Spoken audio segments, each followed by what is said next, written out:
कैसे रिवर्स जो है वो डायबिटीज को किया जा सकता है?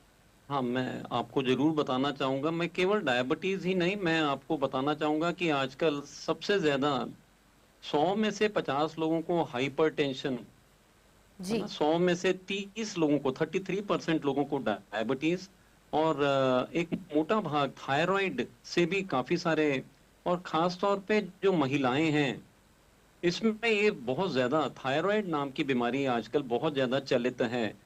तो ये सारी की सारी मेटाबॉलिज्म की मेटाबॉलिक डिसऑर्डर्स हैं, जो हमारे मन से हमारे शरीर पे उतरने वाली बीमारियां हैं। और इन्हें एड्रेस करने के लिए सबसे पहले हमें अपने शरीर को, अपने मन को और अपनी आत्मा को, तीनों ही जगह पे, स्तरों पे काम करना ये बहुत जरूरी बनता है। वाटर डिटॉक्स अगर हम करते हैं तो हमारा तीनों तीनों स्तरों में, सबसे पहले तो हमारा शरीर का स्तर, शरीर के स्तर पे अगर कोई भी बीमारी हुई है तो इसका कारण एक ही है, और उसे हम कहते हैं एसिडोसिस। एसिडोसिस यानी लगातार आपके शरीर में एसिड बन रहा है। उस एसिड के निर्माण को रोकने के लिए, टॉक्सिन्स को रिमूव करना, इसमें water detox is the best way.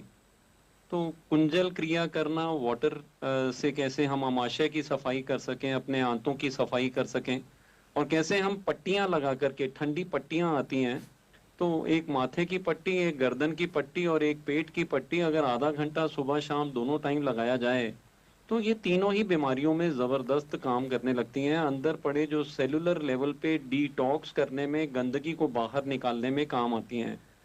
अब रही बात डायबिटीज की, तो डायबिटीज में मुख्य तौर पे 80% लोग मोटे होते हैं, और ये शर्करा की बीमारी है। दैट मीन्स ग्लूकोज का स्तर कहीं पे हमारे शरीर में ज्यादा है। तो ग्लूकोज अगर ऑलरेडी ज्यादा है, तो कहीं ना कहीं पे ग्लूकोज को रोकने की जरूरत होती है ना? जो मीठी चीजें हैं, और जो मोटे हों, जिनकी वजह से जिन जिन लोगों को डायबिटीज हो रहा है, तो वो अपना ग्लूकोज का स्तर, कार्बोहाइड्रेट वाली चीजों को कम करें। अंदर ऑलरेडी आपके पास में भर भर के शर्करा है, तो उसे पहले रिलीज करें, फैट्स को रिलीज करें ताकि कीटोन्स बन सकें। ये बहुत अच्छा रहेगा, this will be very helpful as such. और साथ ही साथ में इंसुलिन को प्रोड्यूस करने वाला जो पैंक्रियाज है, उसे स्टिमुलेट करने के लिए एक जूस रोजाना बना करके 14 दिनों के लिए जरूर लें। 2 करेला, 2 टमाटर और एक खीरा। ये जूस जो है, ये स्पेसिफिकली फॉर डायबिटीज बहुत ज्यादा कारगर बनता है। इसे 14 दिन के इस्तेमाल करने मात्र से एक बहुत सारा फर्क हमारे अंदर होने लगता है। और इसके अलावा, जैसा थायराइड में आप देखेंगे, और डायबिटीज और हाई बीपी में, तीनों में ही हमारे शरीर के अंदर अमाइलेज की कमी पाई जाती है। और ये अमाइलेज नाम का एंजाइम जो है, ये सभी पत्तियों में मौजूद है। पत्तियां, इसको कोई भी हल्के में मत लें। पत्तियां सबसे पावरफुल फूड है। हम जब भोग लगाते हैं ना, गणपति जी का तो वहाँ धुर्वा, हम्म। विष्णु जी का तो वहाँ तुलसी, और शिव जी का तो वहाँ हम बेल की पत्तियां चढ़ाते हैं। तो ये पत्तियां बहुत ही जबरदस्त, हमारे शरीर के लिए मोस्ट पावरफुल फूड। और जो घोड़ा है, वो इसी पत्तियों को खा करके पावर, बोलते हैं ना, इतने हॉर्स पावर इस मशीन से प्रोड्यूस हो रहा है। तो दैट मीन्स कि ये this is the most powerful food.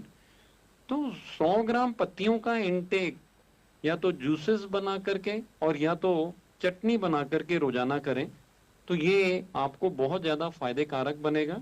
जिन्हें डायबिटीज है, वो पत्तियों के अंदर में आम की पत्ती, ऑक्टस इग्निया, आप अगर नर्सरी में जाकर के बोलेंगे डायबिटीज का पौधा चाहिए है, इंसुलिन का पौधा चाहिए है, तो हम्म। ये एक्चुअली साउथ का एक पौधा है। उसका एक पत्ता भी उसमें डालेंगे ना, तो this will show miraculous results. सीताफल की पत्ती है, अमरूद की पत्ती है, दो तीन पत्तियां सबकी डाल दें, और जो इंसुलिन के पौधे की एक ही पत्ती डालनी है, तो आप देखेंगे पहले ही दिन से फर्क होना शुरू हो जाएगा।